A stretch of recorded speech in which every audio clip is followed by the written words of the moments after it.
하나님 말씀은 사도행전 17장 16절에서 34절까지 말씀입니다.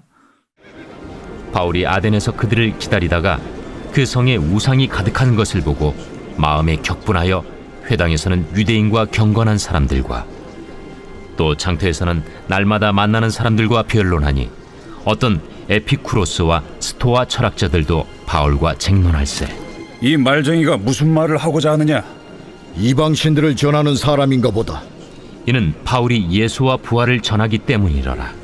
그를 붙들어 아레오바고로 가며 말하기를, 내가 말하는 이 새로운 가르침이 무엇인지 우리가 알 수 있겠느냐? 내가 어떤 이상한 것을 우리 귀에 들려주니 그 무슨 뜻인지 알고자 하노라. 하니 모든 아덴 사람과 거기서 나그네 된 외국인들이 가장 새로운 것을 말하고 듣는 것 이외에는 달리 시간을 쓰지 않음이더라. 바울이 아레오바고 가운데 서서 말하되, 아덴 사람들아, 너희를 보니 범사에 종교심이 많도다. 내가 두루 다니며 너희가 위하는 것들을 보다가 알지 못하는 신에게라고 새긴 단도 보았으니, 그런즉 너희가 알지 못하고 위하는 그것을 내가 너희에게 알게 하리라. 우주와 그 가운데 있는 만물을 지으신 하나님께서는 천지의 주제시니 손으로 지은 전에 계시지 아니하시고 또 무엇이 부족한 것처럼 사람의 손으로 섬김을 받으시는 것이 아니니, 이는 만민에게 생명과 호흡과 만물을 친히 주시는 이심이라.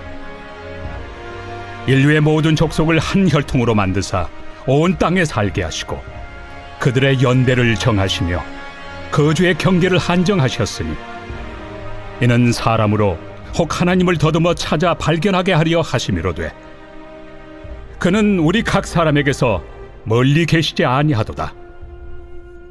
우리가 그를 힘입어 살며 기동하며 존재하느니라. 너희 시인 중 어떤 사람들의 말과 같이 우리가 그의 소생이라 하니, 이와 같이 하나님의 소생이 되었은즉 하나님을 금이나 은이나 돌에다 사람의 기술과 고안으로 새긴 것들과 같이 여길 것이 아니니라. 알지 못하던 시대에는 하나님이 강구하셨거니와 이제는 어디든지 사람에게 다 명하사 회개하라 하셨으니, 이는 정하신 사람으로 하여금 천하를 공의로 심판할 날을 작정하시고 이에 그를 죽은 자 가운데서 다시 살리신 것으로 모든 사람에게 믿을 만한 증거를 주셨음이니라. 그들이 죽은 자의 부활을 듣고 어떤 사람은 조롱도 하고 어떤 사람은 이 일에 대하여 내 말을 다시 듣겠다. 이에 바울이 그들 가운데서 떠나매 몇 사람이 그를 가까이하여 믿으니, 그 중에는 아레오바고 관리 디오누시우와 다말이라 하는 여자와 또 다른 사람들도 있었더라. 아멘. 여러분, 우리는 계속해서 그 바울과 또 함께했던 사람들이 여러 선교 지역을 다니는 그런 말씀을 살펴보고 있습니다. 어제 말씀 잠깐 여러분 생각해 보시죠. 어제는 이 바울과 그 일행들이 어디에 있었느냐? 데살로니가에 있었습니다. 데살로니가에서 3주밖에는 말씀을 전하지를 못하는 그런 상황. 거기를 피해야 됐어요. 왜요? 자신들을 쫓아오는 폭력적인 유대인들 때문에 몸을 피해야 되는 그런 상황이었습니다. 피해서 어디로 갔느냐? 베레아로 갔죠. 그 베레아 사람들은 어떠했느냐? 마음이 너그럽고 간절했고 말씀 상고하기를 좋아하는, 거기서 마음껏 또 말씀을 증거를 했는데 거기도 또 유대인들이 쫓아왔습니다. 그래서 몸을 피하게 되는데 거기서 그 바울과 바울의 일행이 나누어지는, 그러니까 실라와 디모데는 베레아에 남고 이제 바울만 몸을 피해서 이동을 하게 되어지는, 그리고 그 이동한 상황에 와 있는 곳이 지금 어디냐 보았더니만 이 아덴이라고 하는 지역입니다. 여러분, 우리는 이 아덴에 대해서 조금 여러 번 들으셨을 거예요. 그 지금의 그리스도의 수도 아테네죠. 아테네가 지금 이 아덴이라고 하는 그런 곳입니다. 또 우리가 여러분 알다시피 이 아테네는 신하고 아주 유명한 도시잖아요. 신들의 도시라고 알려진 그런 곳입니다. 뭐 제우스라든지 뭐 포세이돈, 아프로디테, 헤르메스, 뭐 여러 신들을 우상으로 섬기는 그 지역이 바로 이 아테네라고 하는 지역.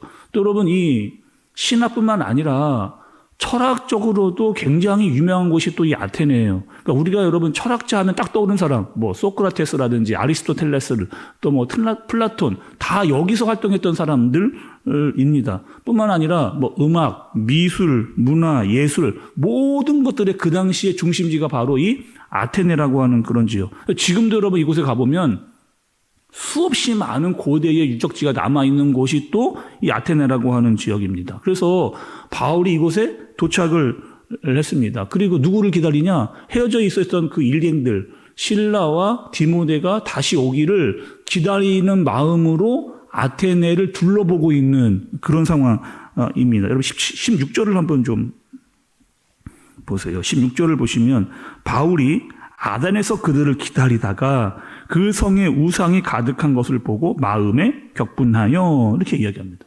그러니까 그 일행들이 오기를 기다리고 있으면서 아테네를 한번 쫙 돌아봤는데 돌아보면서 바울이 깜짝 놀란 겁니다. 왜? 보는 데마다 크고 작은 우상들이 막 질비하게 막 거리에 또 집에 그냥 다 우상들이 들어가 있는 그 모습을 본 거예요. 그래서 그 마음이 그 모습들을 볼 때마다 바울의 마음이 어떠한 마음이 들었냐? 격분하는 마음이 들었습니다. 그래서 격분하다라고 하는 말은 이런 뜻이에요. 영적으로 슬프고 또 분노가 차오르는 그것이 막 뒤엉켜진 마음의 상태, 그것을 격분이라고 이야기했는데 보면 볼수록 이 우상이 가득한 도시를 보니까 격분하는 마음이 막 올라오는 거죠.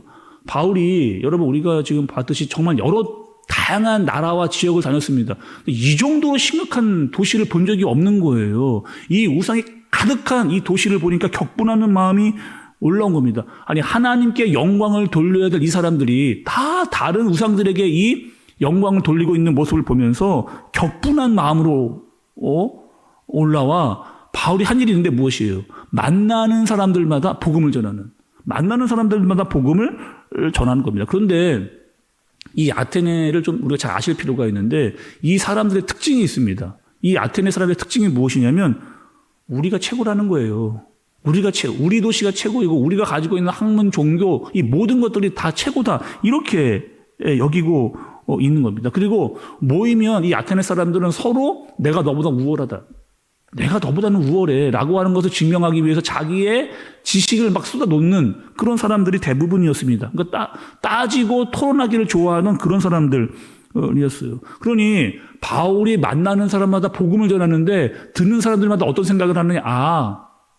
이 사람도 뭐 새로운 종교 중에 하나를 나한테 이야기하는가 보나 이 정도의 마음으로 이 바울에 대한 이야기를 듣는 겁니다. 그리고 이거 또 뭐 말 잘하는 뭐 말쟁이 하나 어디서 튀어나왔네 이렇게 지금 받아들이고 있는 그런 실정이에요. 그러니까 말 잘하는 사람이 자기가 믿고 있는 종교 하나를 나한테 이야기를 하는구나. 뭐 이 정도의 이야기로 듣는 그런 상황입니다. 그래서 또 바울이 어디로 가느냐? 오늘 말씀해 보니까 아레오바고라고 하는 그곳에 이렇게 갑니다. 근데 여러분 이 아레오바고는 아테네에 있어 굉장히 중요한 곳입니다.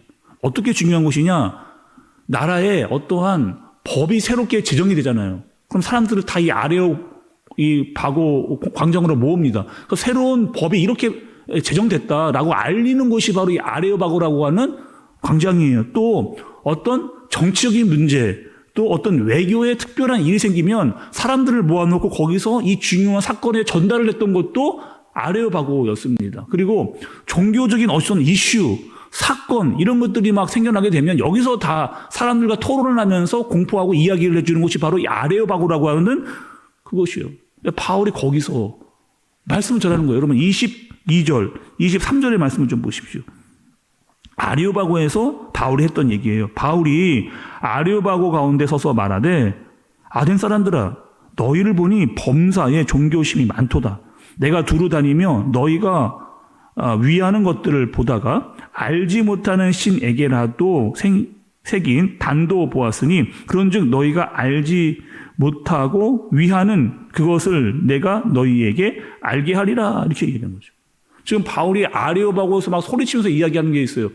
아덴 사람들아 잘 들어보라는 거예요. 너희는 진짜로 종교심이 너무 많은 사람들이다. 이렇게 이야기를 하면서 너무 많은 신을 지금 너희들이 믿고 있는데 그 중에는 진짜 너희가 제대로 알지도 못하는 신들을 믿으면서 따라가고 있는 그런 모습이 너무 많다. 바울이 이렇게 이야기를 하는 거예요. 근데 그 신은 참신 아니라는 거예요. 그 우상들 다 사람들이 만들어 놓은 우상일 뿐이다 라고 그렇게 이야기를 하는 겁니다. 내가 너에게 진짜 신을 알려주겠다. 그분은 누구시냐? 모든 만물을 창조하시고 다스리고 지금 세상의 모든 질서를 세우신 그 진짜 신이 있는데 그분이 바로 하나님이다라고 하는 사실을 그 아레오바고에서 선포를 그렇게 하는 겁니다. 그러니 너희 지금 잘못 가고 있는 그 길, 우상으로 가고 있는 그 길, 거기서 돌이켜 회개하고 정말 참신 하나님을 믿어야 된다라고 하는, 믿지 않으면 심판이 온다라고 하는 사실을 거기서 선포하게 되는 거죠. 근데 여러분 어땠을까요? 조금 전에 우리가 아테네 사람들의 심리적 또 마음의 상태를 이야기해 드렸잖아요. 그런 이야기를 듣고도 별로 자극이 안 되는 거예요. 또 이들에게 어떠한 마음에 이것들을 받아들일 여유가 없는 겁니다. 그냥 가만히나 있으면 되는데 오히려 바울을 조롱하는 그런 상황. 이상한 말 그만하라는, 작작하라는 거예요. 그리고 말도 안 되는 소리 하지 말고 부활이라고 하는 거는 네가 말하는 그 부활은 진짜 말도 안 된다라고 하는, 도대체 네가 무슨 얘기하는지 난 알 수 없겠다. 이런 반응들을 사람들이 보입니다. 그 아레오 광장에서 한두씩 떠나는 거예요.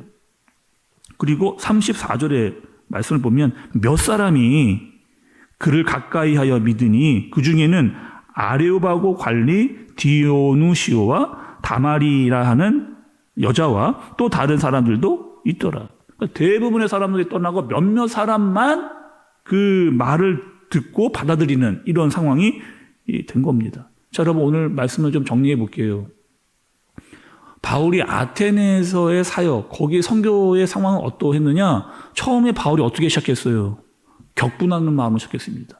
영적인 슬픔과 또 영적인 어떠한 분노를 가지고 더 열심히 있잖아요. 더 헌신적으로, 더 뜨겁게 막 말씀을 증거를 했습니다. 아테네가 지식이 가득 찬 도시였기 때문에 자신이 가지고 있었던 모든 능력을 다 동원해가지고 아테네에서 그렇게 사역을 한 거예요. 또 눈높이도 낮출 만큼 낮춰서 그들에게 알아들을 수 있을 정도의 수준으로 그들에게 복음을 전했습니다. 근데 사람들은 그냥 이상한 도를 전하는구나, 종교 하나 전하는구나 이렇게 받아들이는. 그리고 오늘 말씀 마지막 부분에 보니까 몇 사람 말고는 믿는 사람이 별로 없는 그런 상황이 된 거죠. 이때까지 여러분 바울의 사역을 보세요. 이런 적이 없었거든요. 아니 이렇게 열심히 뜨겁게 최선을 다했는데 몇 사람밖에는 복음을 듣지 않는 이런 일들이 없었습니다. 그리고 아테네에서의 사역이 회심자 중에는 제일 적은 그러니까 사람의 눈으로 보면은요 실패예요. 아테네에서의 사역은 실패라고 볼 수가 있습니다. 그런데 말씀을 잘 보면 바울이 오늘 아테네에서의 사역이 실패다, 잘못했다 이런 말씀을 찾아볼 수가 없다는 거죠.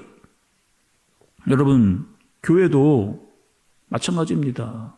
우리가 교회에서 이루어지는 많은 사역들이 있는데 그 사역들을 다 눈으로만 평가하기 쉽죠.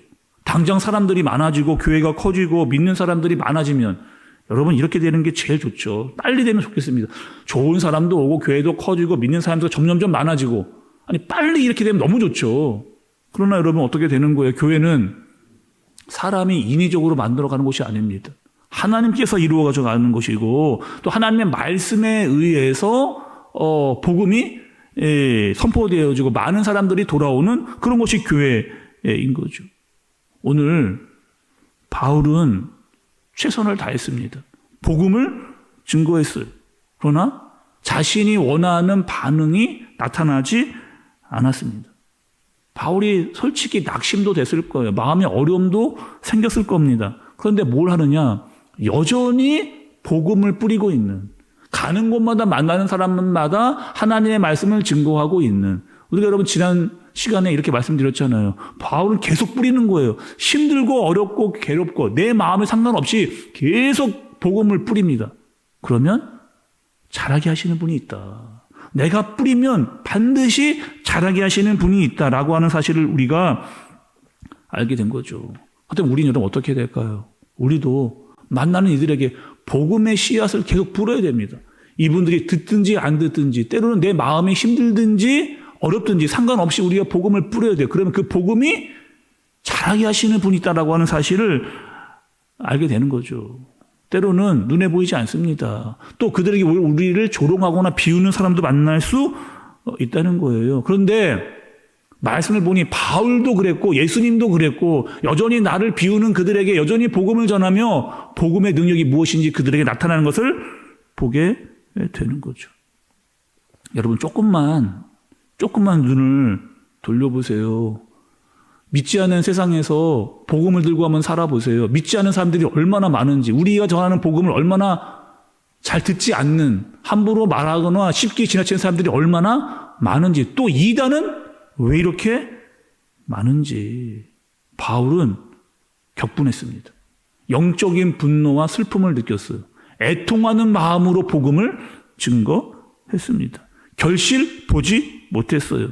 그러나 눈에 보는 것으로 성패를 따지지 않았습니다. 마찬가지 여러분, 우리도 복음을 전해야 됩니다. 그것이 보이든지 보이지 않든지 잘하게 하시는 분이 있다라고 하는 사실을 알고 복음을 전하고 그 말씀에 순종하는 그런 열심을 낼 수 있는 저와 여러분들 되어지시기를 예수님의 이름으로 축복합니다. 기도하겠습니다. 하나님 아버지, 바울은 아테네에서 우상을 보고 격분했습니다. 더 열심히 했습니다. 그러나 결과가 미미했습니다. 실패처럼 보였으나 실패가 아닙니다. 여전히 하나님께서 일하시기 때문입니다. 하나님, 우리도 복음을 전하게 하여 주옵소서, 복음을 뿌리게 하여 주옵소서, 우리의 눈으로 보지 않고 하나님의 능력에 맡기게 하여 주옵소서. 혹여나 낙심이 들어올 때 그 낙심에 머무르지 않고 다시 일어나 힘을 낼 수 있는 열심을 우리에게 허락하여 주옵소서. 예수님의 이름으로 기도드리옵나이다. 아멘.